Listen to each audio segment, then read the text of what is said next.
Hello children, how are you? Today's topic is agreement of the verb with the subject. Three rules I told you before. Now rule number 4.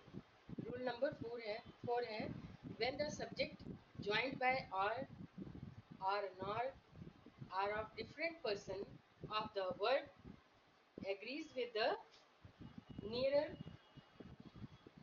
जो भी उसके nearest verb होगा, verb agrees with the near. ठीक है, तो उसमें verb जो है क्या करेगा, जो भी नियरर होगा उसे लेगा. जैसे फॉर एग्जाम्पल एदर ही और आई एम मिस्टेकन, तो हम नियरर कौन हुआ, आई हुआ, तो इसलिए सब्जेक्ट यहाँ पर ये सब्जेक्ट हुआ और इसी के अकॉर्डिंग जो है यहाँ पर देखिए वर्ब टेक किया है. ठीक है, इसी तरह से neither you nor he, neither you nor he is to blame. अब यहाँ पे भी देखिए you के साथ you और nor और he, तो हमने यहाँ पे कौन सा लिया, ये वाला लिया. क्यों, क्योंकि ये इसके नियरर है. वर्ब के नियरर कौन है, he है, इसलिए neither you nor he is to blame. हाँ, फिफ्थ रूल क्या है देखिए, either, neither, each, everyone, many, must be followed by a similar verb. ठीक है, अब इसमें नेक्स्ट देखिए for example neither of the two men was very strong, तो इसमें भी देखिए क्या हुआ है, neither of the two, ये neither लगने के बाद यहाँ पर वर्ब क्या लिया है, was लिया है. देख रहे हैं, इसी तरह से each के साथ भी हमेशा सिमिलर वर्ब ही टेक करता है. Each of these substances is found in India. तो ये देखिए दोनों ही each of these substances is found in India. each लगने के बाद यहाँ के कारण यहाँ पर is का यूज हुआ है. नहीं तो वैसे जनरली आप क्या करते हैं, जब यहाँ इसको देखते हैं कि यहाँ पर s लगा है तो प्लूरल लगाना है, बट यहाँ पर ऐसा नहीं है. इसी तरह से देखिए एवरी, इसमें एवरी लगा है, इसमें ईच लगा है. आपको मेन इन्हीं वर्ड्स को ध्यान में देना है कि अगर ये वर्ड्स हैं तो कभी भी प्लूरल वर्ब मत यूज करिए. ठीक है, यहाँ पे देखिए every one of these prisons is full, यहाँ पर भी देखिए इसका यूज किया है. ठीक है, ऐसे ही many a man does not know his own good deeds, तो इसी तरह से देखिए मेनी अ मैन, यहाँ पर तो देखिए वैसे भी अ मैन लिखा है, देखिए यहाँ पर डज नॉट लिया है, यहाँ पर नो लिया है. इस तरह से देखिए दोनों यहाँ पर सिमिलर चल रहा है. इसी तरह से अब ये रूल नंबर 6 देखिए, two noun qualified by each or. अब ये देखिए यहाँ पर तो कह रहे थे सिमिलर करना है यूज, मगर अगर एंड से दो नाउन जुड़े हों तब आपको इस कंडीशन में भी सिमिलर ही लेना है. ठीक है, जैसे यहाँ पे देखिए every boy.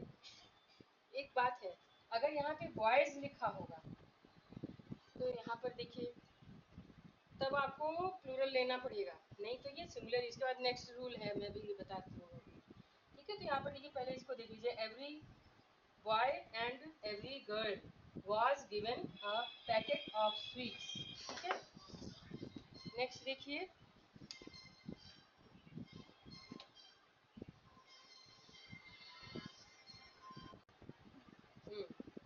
Next rule is some noun which are plural in form but similar in meaning take a similar word.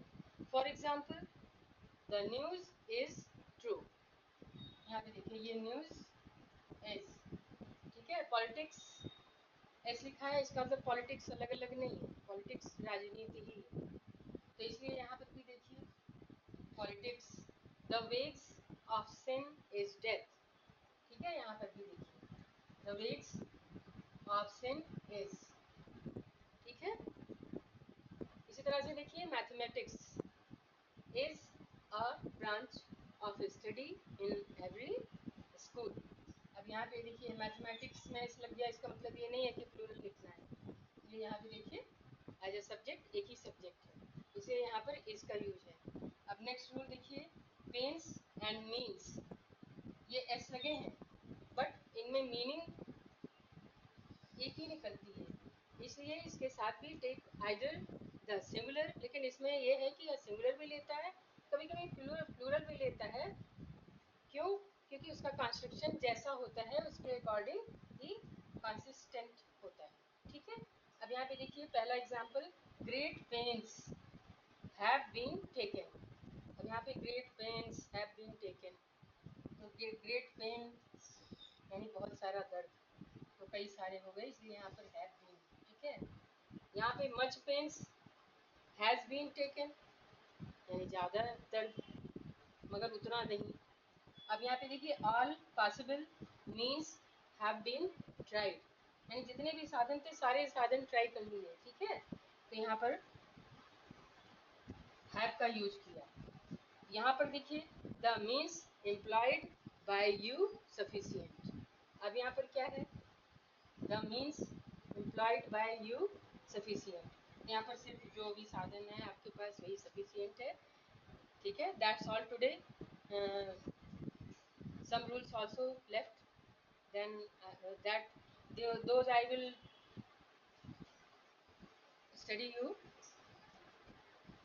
in my next video. So subscribe our channel Afa Tutorials 888 and press the bell icon. Till then, bye bye, thank you.